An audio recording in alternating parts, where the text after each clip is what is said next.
इस कार्यक्रम में उपस्थित बिहार के माननीय उप मुख्यमंत्री जी श्री तारकिशोर प्रसाद जी, माननीय उप मुख्यमंत्री श्रीमती रेणु देवी जी, शिक्षा विभाग और संसदीय कार्य विभाग के माननीय मंत्री श्री विजय कुमार चौधरी जी, कला संस्कृति एवं युवा विभाग के माननीय मंत्री श्री आलोक रंजन झा जी, बिहार म्यूजियम के नोडल पदाधिकारी और मुख्यमंत्री के परामर्शी श्री अंजनी कुमार सिंह जी, वीडियो कॉन्फ्रेंसिंग के माध्यम से जुड़े हुए भारत में फ्रांस के राजदूत हिज एक्सेलेंसी इमैनुअल लेनिन जी,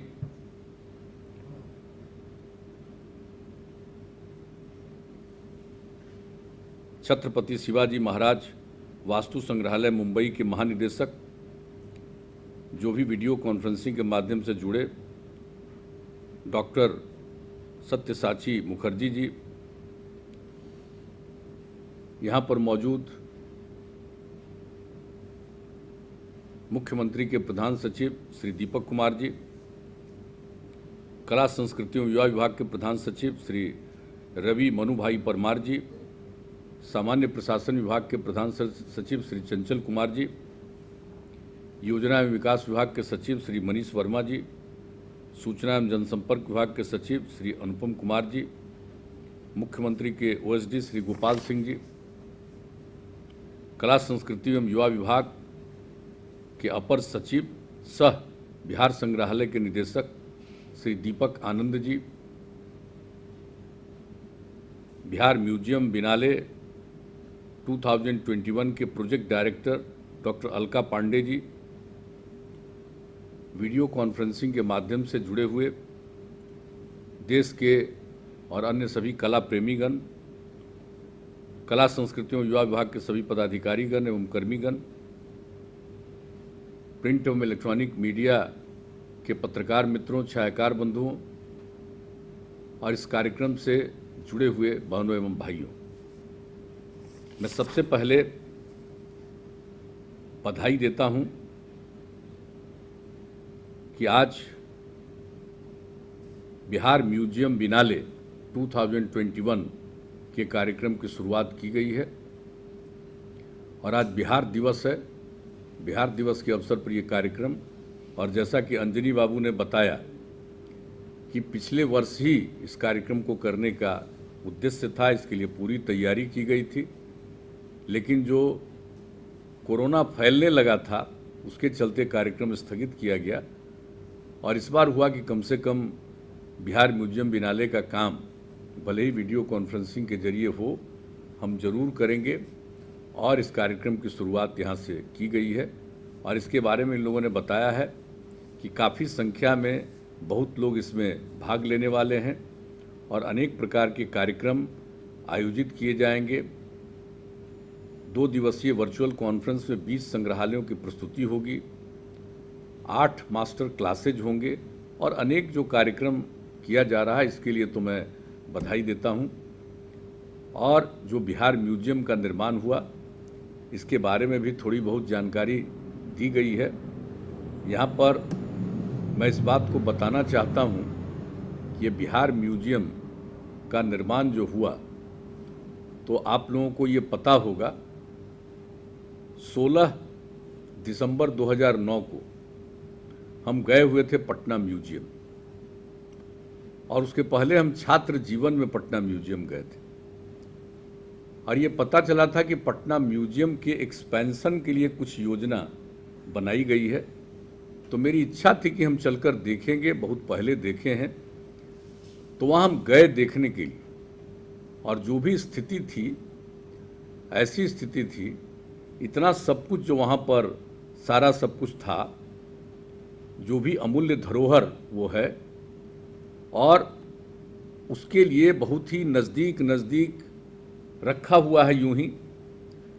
तो ये बात तो लगा कि भाई इससे तो काम नहीं चलेगा, सारे लोगों को सब बात की जानकारी होनी चाहिए, म्यूजियम तो ठीक से बनना चाहिए। और बगल में अगर कुछ जगह का निर्माण हो जाएगा तो उससे इसका कोई लाभ नहीं होने वाला। तो उसी समय हमने ये कहा कि नहीं साहब, इससे काम नहीं चलेगा। पटना म्यूजियम में जितना सब कुछ है, इसके लिए हमें एक अलग से और म्यूजियम बनाना होगा और यहाँ के बहुत सारी चीज़ों को वहाँ पर रखना होगा और पटना म्यूजियम को भी और बेहतर ढंग से डेवलप करना होगा। और उस दिन जब हम देखने गए थे म्यूजियम, तो उस दिन हमने उसी समय लिख दिया था हाथ से ही, पटना म्यूजियम बिहार ही नहीं पूरे भारत के लिए गौरव है। इसके प्रदर्श अमूल्य धरोहर है। म्यूजियम का भवन उस लिहाज से छोटा पड़ रहा है। राज्य सरकार ने इसीलिए उसी समय हमने लिख करके ये बात कह दिया कि राज्य सरकार ने इसीलिए निर्णय लिया है कि एक अंतर्राष्ट्रीय मानक का म्यूजियम पटना में बनाया जाएगा। नए भवन में बहुत सारे प्रदर्शनों को रखा जाएगा। पटना म्यूजियम का यह भवन भी काफ़ी सुंदर है, इसे भी ठीक ढंग से विकसित किया जाएगा। तो ये बात हमने लिखी थी और बातें भी लिखी थी। ये उसी समय हमने तय कर दिया था कि एक अलग बनाएंगे म्यूजियम। और उसके बाद जो हम लोगों ने अलग म्यूजियम बनाने के लिए जगह देखा, नेहरू पथ पर जो जगह चुना, 5 बिल्डिंग, और हमने कहा कि यही सबसे अच्छा जगह है। इस 5 बिल्डिंग को हटा करके यहीं पर हमको एक अंतर्राष्ट्रीय स्तर का म्यूजियम बनाना है और उसका नामकरण भी दिया गया बिहार म्यूजियम। पहले तो इसके लिए विशेषज्ञ आए थे, उन लोगों ने कुछ बात सुझाव दिया था, लेकिन बाद में जब उसका निर्माण कार्य प्रारंभ होने वाला था तो हमने कहा कि भाई म्यूजियम का नाम हम लोगों को तो इस प्रकार से रखना है कि हर कोई इसको जाने और याद रखे। अगर लंबा आप कोई नाम लिख दीजिएगा तो उसको कोई नहीं याद रखेगा। और पटना म्यूजियम है, हम फिर इसी पटना में एक अंतर्राष्ट्रीय स्तर का म्यूजियम बनाएंगे, तो उसका नामकरण हम लोगों ने बिहार म्यूजियम किया। और इसके लिए मैं तो भाई अंजनी बाबू को धन्यवाद देता हूँ। ये तो शिक्षा विभाग के प्रधान सचिव थे, तो उसी समय हमने इनको 11/7/2011 को ही हमने इसके लिए इनको म्यूजियम का ही काम देखने के लिए हमने इसको नोडल ऑफिसर के रूप में मनोनीत कर दिया कि आप इस पूरे चीज़ को देखिए, काम करिए। और इसके लिए तो पूरी तैयारी होनी शुरू हुई थी।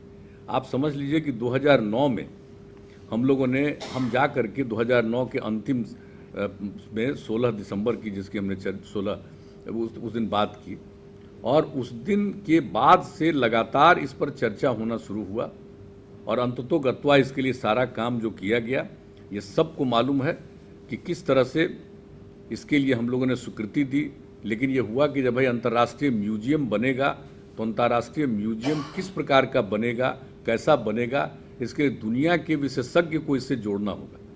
और जब हम अंतर्राष्ट्रीय म्यूजियम बनाना चाहते हैं तो कोई भी काम स्थानीय स्तर का नहीं होगा। इसके विशेषज्ञ, इसके सलाहकार सब अंतर्राष्ट्रीय स्तर के होंगे। और उसी में चयन किया गया, आप जान लीजिए, मुख्य योजना परामर्शी के रूप में लॉर्ड कल्चरल रिसोर्सेज कनाडा को, जिनके द्वारा कितने 100 से अधिक संग्रहालयों का निर्माण में उनकी भूमिका रही है। तो कई तरह के काम कर चुके थे, उनको यहाँ पर इसके लिए आमंत्रित किया गया, उनको इस काम के लिए लगाया गया कि आप इस काम में कीजिए। यहाँ आने के बाद उसकी टीम ने किया और उन लोगों ने पूरे तौर पर जो यहाँ के इतिहास के बारे में जानकारी ली, अनेक लोगों से बातचीत की और एक दिन बैठ करके वो हमसे बातचीत करने लगे। तो हमने उसी दिन उनको बहुत सारी चर्चा की और चर्चा करने के बाद उन लोगों ने किस तरह का ये बनेगा, कैसा होना चाहिए, इस सब के बारे में उन लोगों ने इसकी सलाह दी।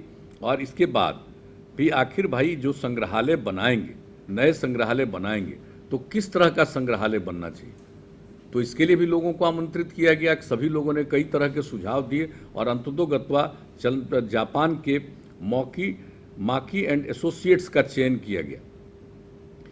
तो इस तरह से कि अंतर्राष्ट्रीय स्तर का बने, किस तरह का ये बिल्डिंग बनेगा।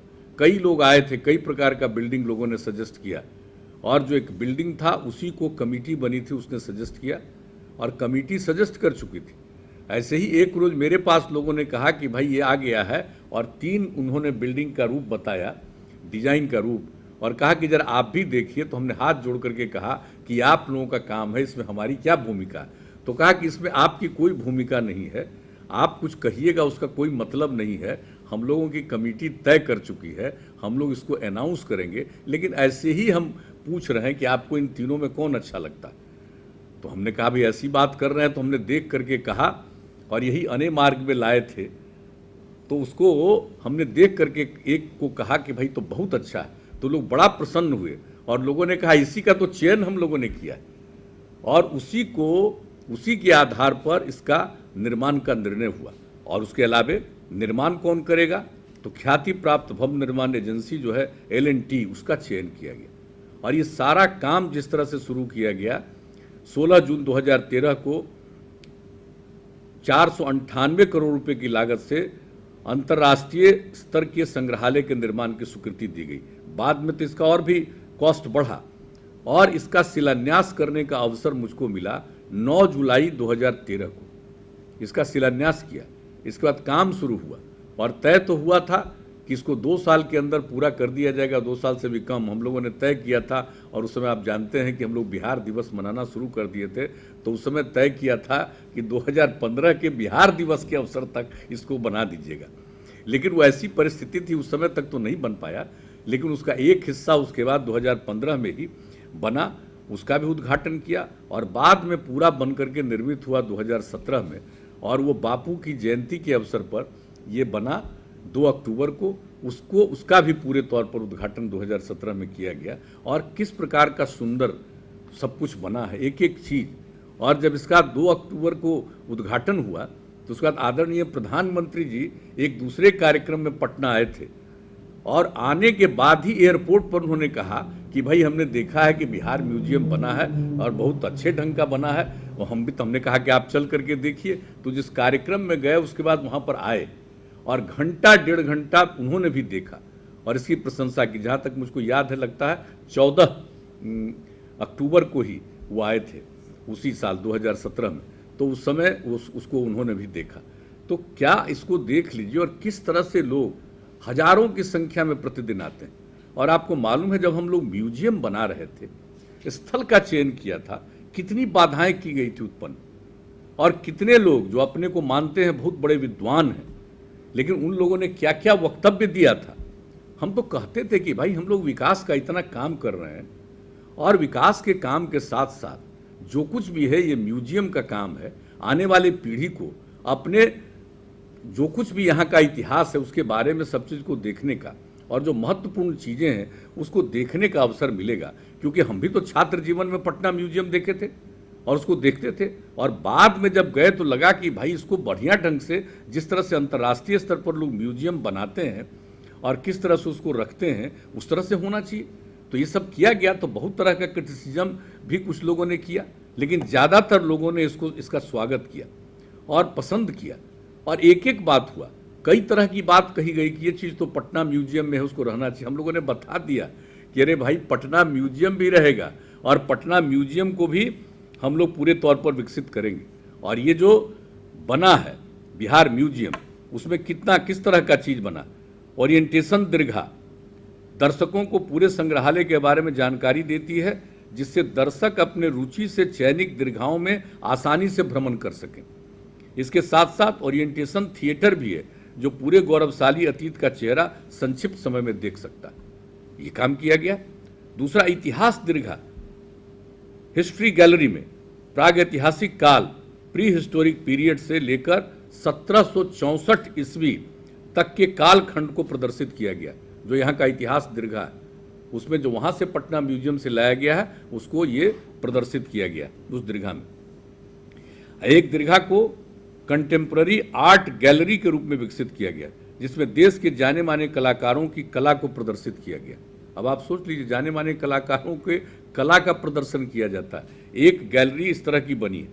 और फिर उसी तरह से बिहारी कला को प्रदर्शित करने के लिए बिहारी रीजनल आर्ट गैलरी का निर्माण किया गया। जितने हमारे कलाकार हैं बिहार के, खास वैसे लोगों के कलाकारों की कलाकृतियों को प्रदर्शित किया जा रहा है।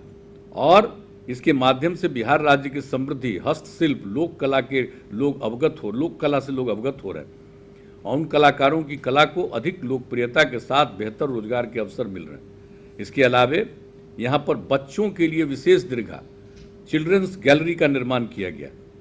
अब आप समझ लीजिए, सबसे पहले जो उद्घाटन 15 में किया था, ये इसी का उद्घाटन हुआ था। और किस तरह से बच्चे आते हैं, बच्चियां आती हैं, कितना उनको अच्छा लगता है, कितना सब कुछ जानने का अवसर मिलता है, ये सब किया गया है इस तरह से। और इसके साथ साथ पूरे संग्रहालय में कैफेटेरिया का निर्माण किया गया। कोई घूमने आएंगे तो उनकी इच्छा हुई कुछ खाने की, तो इसका भी इंतजाम है। और इसके अलावे संग्रहालय में कला से संबंधित वस्तुओं के विक्रय हेतु दुकानें भी हैं।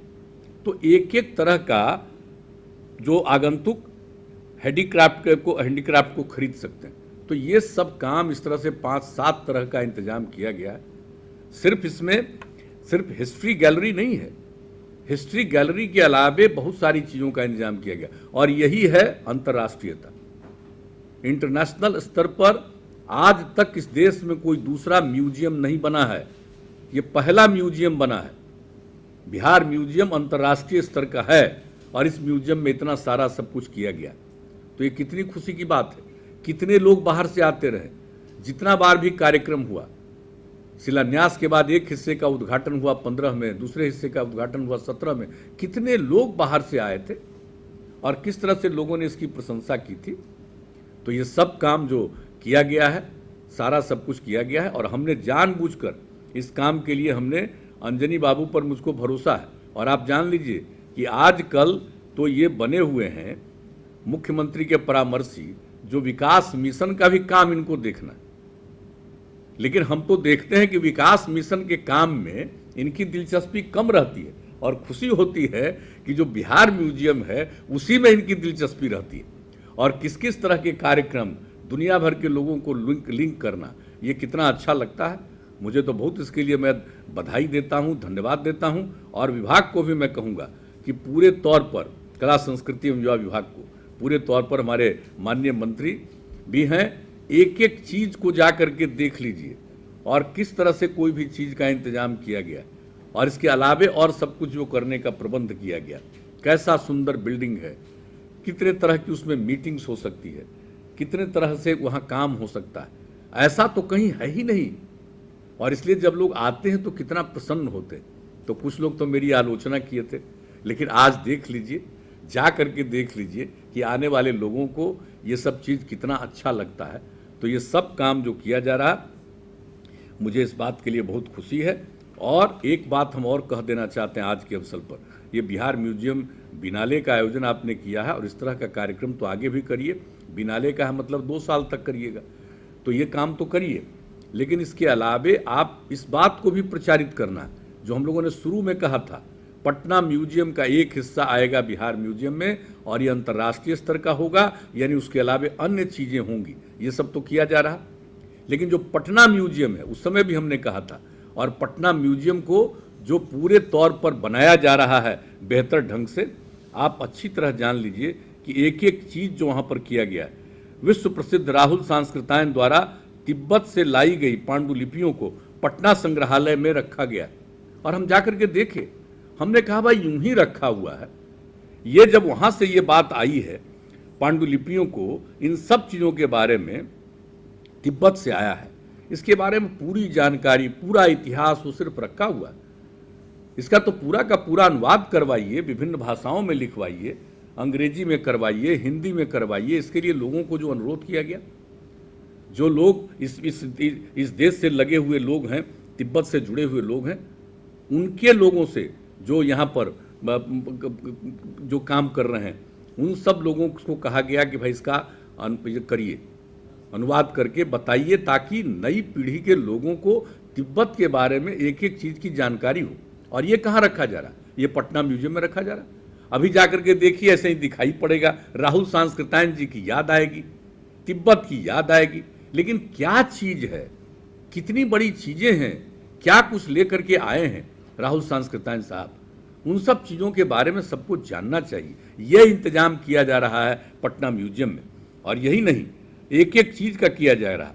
और आप जान लीजिए, जो हमने कहा कि अनुवाद करने की भी योजना है, कई प्रकार की चीज़ें। और यहाँ इसके अलावा यहाँ नेचुरल हिस्ट्री गैलरी भी होगी, जहाँ 2 करोड़ वर्ष पुरानी चीड़ प्रजाति के वृक्ष का जीवाश्म, फॉसिल्स ऑफ चीर पाइन ट्री भी संग्रहित है, पटना म्यूजियम में रखा हुआ है। बताइए, उसको भी ठीक ढंग से प्रचारित नहीं होता। बहुत अच्छे ढंग से देखना चाहिए कि भाई ये कितना पुराना चीज़ है, कितना 2 करोड़ वर्ष पुरानी चीज़ है ये, और इन चीज़ों के बारे में नई पीढ़ी को जानकारी। ये कहाँ रहेगा? पटना म्यूजियम में रहेगा। ये नहीं है कि पटना म्यूजियम को ख़त्म करने के लिए उठा करके बिहार म्यूजियम में ले आए, उसको पटना म्यूजियम में रखा गया है ताकि एक एक चीज़ लोगों को जानेंगे। और किस तरह से जो पहले का भवन है उसके पीछे कितना सुंदर ढंग से डिजाइन बना करके उसका निर्माण किया जा रहा, ताकि जितनी चीज़ें हैं तो सब चीज़ों के बारे में, सब चीज़ों को उसके बारे में ठीक ढंग से उसको रखा जा सके। ये सारा सब कुछ किया गया है। तो हर प्रकार से हम लोगों ने ये कोशिश करने की कोशिश की, ये कोशिश करने का प्रयास हम लोग कर रहे हैं। और पटना म्यूजियम भी बहुत अच्छे ढंग से सब कुछ दिखाई पड़ेगा। और इसमें जो दीर्घाएँ होंगी ज़रा जान लीजिए। डॉक्टर राजेंद्र प्रसाद दीर्घा, राजेंद्र बाबू के बारे में बहुत सारी चीज़ें वहीं पर है। वो क्या कपड़ा पहनते थे, सब कुछ है। ज़रा गौर से देख लीजिए एक एक चीज़। राजेंद्र बाबू की जो भूमिका और बिहार से उनका जो संबंध, देश के प्रथम राष्ट्रपति, और उनका सब कुछ है। तो एक तो वो भी रहेगा। अभी हमारे मित्र बोल रहे थे उप मुख्यमंत्री जी, तो ये सब तो बिहार पटना म्यूजियम में ही कर दिया जाएगा। राजेंद्र बाबू का वो सारा काम उसी में किया जा रहा है। और नेचुरल हिस्ट्री गैलरी तो आप जानते ही हैं, पंडित राहुल सांस्कृतायन गैलरी जिसमें वो लाए हैं तिब्बत से, वो सब चीज़ें रहेगी। आर्ट गैलरी, पेंटिंग गैलरी, ये सब रहेगा। और अभी आप जान लीजिए, बुद्ध अस्थि कलश पटना म्यूजियम में रखा गया है, और इसको हम लोग ले जा रहे हैं वैशाली में। बुद्ध सम्यक दर्शन संग्रहालय सह स्मृति स्तूप का निर्माण हो रहा है, और उसी में ये वहीं से निकला था बुद्ध अस्थि कलश, वहीं पर उनको भेजा जाएगा और वैशाली में ही जाएगा। लेकिन बाकी जितनी चीज़ें उन सबों को, और सब कमरे में ऐसे ही रखा हुआ है, सब चीज़ों को ठीक ढंग से प्रदर्शित, हमारे हिस्टोरिकल चीज़ों को प्रदर्शित करने का ये पटना म्यूजियम में होगा। और देख लीजिएगा, पटना म्यूजियम और बिहार म्यूजियम एक दूसरे से जुड़ा रहेगा। कोई भी पटना म्यूजियम जाएंगे, उनको पटना म्यूजियम के अलावे बिहार म्यूजियम में भी जाने की अनुमति है। कोई बिहार म्यूजियम आएंगे, उनको बिहार म्यूजियम के अलावे पटना म्यूजियम जाने की अनुमति है। और मेरी तो एक ख्वाहिश है, अब देखिए वो कब पूरा होगा। हम तो चाहते हैं बिहार म्यूजियम को और पटना म्यूजियम को अंडरग्राउंड हम जोड़ देंगे। अब जब नई पीढ़ी के लोग जाएंगे, कितने लोग मेरे बारे में तरह तरह की बात करते रहते हैं, अगर ये बन गया तो आप समझ लीजिए कोई बिहार म्यूजियम आएंगे, नीचे से पटना म्यूजियम जाएंगे, पटना म्यूजियम में जाएंगे, वहाँ से यहाँ आएंगे, एक एक तरह की बात। और पटना म्यूजियम में कुछ सांस्कृतिक और पुरानी ऐतिहासिक चीज़ें भी हैं, वो एक स्थल भी है बहुत ही ऐतिहासिक। तो इन सब जो लोगों को संरक्षित करके हम लोग पटना म्यूजियम की बना रहे हैं। तो बिहार अंतर्राष्ट्रीय स्तर का म्यूजियम बिहार म्यूजियम, लेकिन इसके साथ पूरे तौर पर जुड़ा हुआ पटना म्यूजियम। तो इन दोनों के विकास के लिए, उत्थान के लिए हम लोगों ने अपने ढंग से जो पूरा का पूरा प्रयास किया है। और बड़ी खुशी की बात है, इसके पहले तो कई बार स्थल का निरीक्षण जा करके देखना कहाँ कैसे बन रहा है, और जब बन गया तो उसके बाद भी हम कई बार गए। आदरणीय प्रधानमंत्री जी को भी तो लेकर गए थे, उसके बाद भी हम कई बार गए हैं वहाँ देखने के लिए। हम जाते रहते हैं। अब ये 1 साल से बड़ा नुकसान हुआ है, ये जो कोरोना का दौर आ गया, इस बीच में हम नहीं जा पाए। बड़ी हमको तकलीफ होती है कि ज़रा जा पाते, देख पाते, और कहीं कोई चीज़ की ज़रूरत है तो उस चीज़ को किया जाए। ये तो हमारी इच्छा है, लेकिन हम तो अब जाएंगे भाई, अब हम नहीं छोड़ेंगे, हम तो जाएंगे और देखेंगे भी। लेकिन अब इस बार तो जान रहे हैं, सब लोगों को भी कहेंगे कि कोरोना का दौर तो फिर से बढ़ रहा है। दुनिया के अनेक मुल्क प्रभावित हो रहे हैं, बिहार के अनेक राज्य प्रभावित हो रहे हैं, 8 जिले की जो भयंकर स्थिति हो रही है, महाराष्ट्र की जो भयंकर स्थिति हो गई है, ये सब जानते हैं। इसलिए सुरक्षित रहने की कोशिश तो करनी ही है, यह तो एक अलग बात है। और इसके चलते इस बार जो ये होता बिहार म्यूजियम बिनाले, और अगर ये स्थिति नहीं रहती तो क्या सुंदर दृश्य होता। कितने दुनिया भर के लोग आते, कितने म्यूजियम के लोग आते। लेकिन फिर भी आज मुझे खुशी है कि 20 संग्रहालयों की प्रस्तुति भी होगी, 8 मास्टर क्लासेज भी होंगे, ये सब चीज़ होगा। लेकिन आप ज़रा समझ लीजिए कितना बड़ा अवसर मिलेगा। चलिए अभी तो है, लेकिन मुझको तो पूरा भरोसा है कि कुछ महीने के बाद कोरोना से मुक्ति मिलेगी, ऐसा हम लोगों को पूरा भरोसा और विश्वास है। तो उसके बाद तो इस काम को और तेज़ी से आगे बढ़ाएंगे। और आपने जो बिनाले की शुरुआत की है, ये तो 2 वर्ष के लिए होता है। बिनाले का नाम ही क्या है, 2 साल के लिए। तो इसमें जो काम शुरू करेंगे, तो हम तो अंजनी बाबू को कहेंगे कि भाई इसके लिए जितना ध्यान देते हैं, देखते हैं, एक एक चीज़ को देखते रहिए और हर चीज़ को ठीक ढंग से, हर प्रकार से उसको तो बिल्कुल मेंटेनेंस के लिए भी हमने क्या कहा, एक बार तो हम घूम रहे थे, हमने कहा कि भाई इसका मेंटेनेंस ज़रा ठीक ढंग से होना चाहिए अंदर का। इतने लोग आते हैं जाते हैं, अब ये सब काम भी आप करा रहे हैं, लेकिन एक दिन तो हम अचानक, हम ज़रूर आपको अंजनी बाबू ये कहेंगे और जो हमारे इस काम को देखने वाले हैं इन सब लोगों को हम कह देंगे कि हम एक दिन तो ज़रूर फिर बिहार म्यूजियम जाएंगे और अपने साथ हम आप सब लोगों को जो हमारे यहाँ बैठे हुए हैं आग्रह करेंगे कि चलिए और देखिए। और इस तरह से उसको देख करके और उसके साथ साथ जो पटना म्यूजियम का काम हो रहा है उस काम को भी देखेंगे कि सारा काम ठीक ढंग से हो। तो आज मुझे खुशी हुई आपने ये जो बिहार म्यूजियम बिनाले की शुरुआत की है और इसके बारे में जो जानकारी आप लोगों ने दी है, बड़ी खुशी की बात है। और इसी तरह से इस काम को आगे बढ़ाइए। और बिहार म्यूजियम की प्रतिष्ठा, इसको कितना अवार्ड मिला, बिहार म्यूजियम की चर्चा लोगों को मालूम है। जो बिहार म्यूजियम बन रहा था तो जो क्रिटिसिज्म करते थे, अब आप जानते हैं कि बिहार म्यूजियम की चर्चा देश के बाहर कितनी होती है और कितने प्रकार का अवार्ड बिहार म्यूजियम को मिला है। तो इन सब चीज़ों को समझना चाहिए। और हम तो नई पीढ़ी को चाहते हैं कि इतिहास की भी पूरी जानकारी हो और एक एक चीज़ का लोगों को ज्ञान होगा तो आगे बढ़ेंगे।